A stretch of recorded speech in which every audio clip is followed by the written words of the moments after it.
मध्य प्रदेश भू अभिलेख प्रबंधन समिति भोपाल द्वारा डाटा एंट्री ऑपरेटर पद पर संविदा नियुक्ति भर्ती नियम पुस्तिका जो जारी कर दी गई है भोपाल द्वारा। संविदा नियुक्ति डाटा एंट्री ऑपरेटर कार्यालय मध्य प्रदेश भू अभिलेख प्रबंधन समिति भोपाल द्वारा इसमें डाटा एंट्री ऑपरेटर संविदा डाटा एंट्री ऑपरेटर की भर्ती की जाएगी, जिसमें कि 770 पोस्ट निकाली गई है।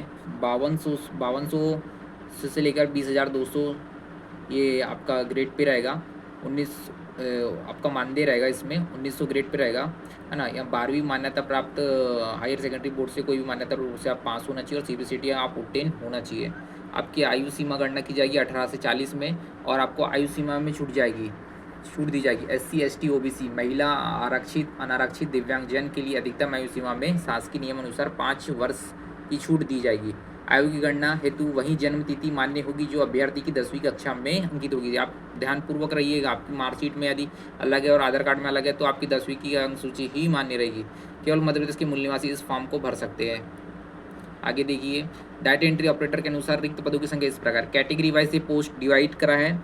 जनरल की 209 है, SC की 123 है, ST की 154 है, OBC की 208 है, EWS की 76 है। टोटल मिला के 770 पोस्ट है। इसमें आप महिलाओं की सीटें अलग से निकाला, महिलाओं की सीट को बांट दिया गया है इसी में।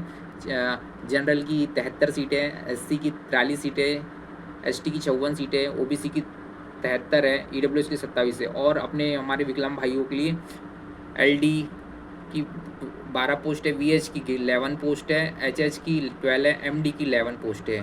ठीक है, इसमें 1387 का फार्मूला जो अभी कोर्ट के अधीन चल रहा है मामला, है ना, ये अभी चल रहा है, कोर्ट के अधीन है ये मामला।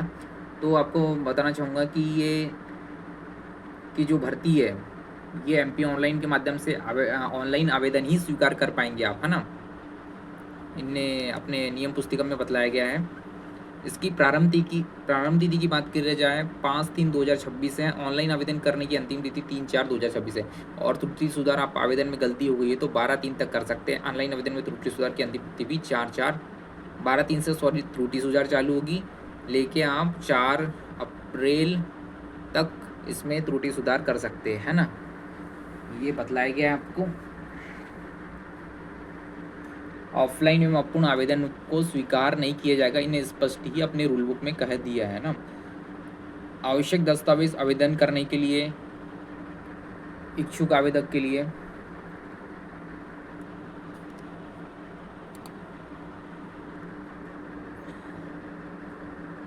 आप हाई स्कूल पास आउट हो, 12वीं की मार्कशीट हो, आपके पास CPCT स्कोर कार्ड वैध हो, है ना। ये जो पत्र क्रमांक बोल रहा है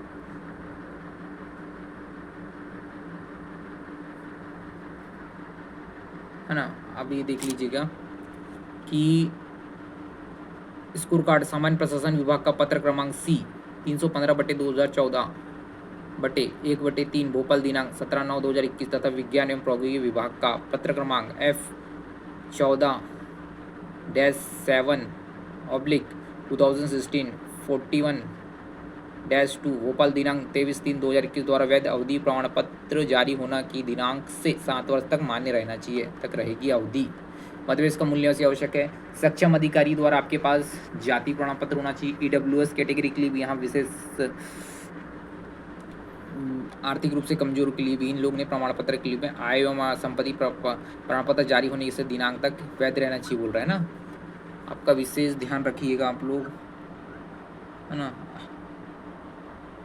है ना। और क्या बोला है आपका, नियुक्त सक्षम अधिकारी द्वारा जारी प्रमाण पत्र ही मान्य होगा।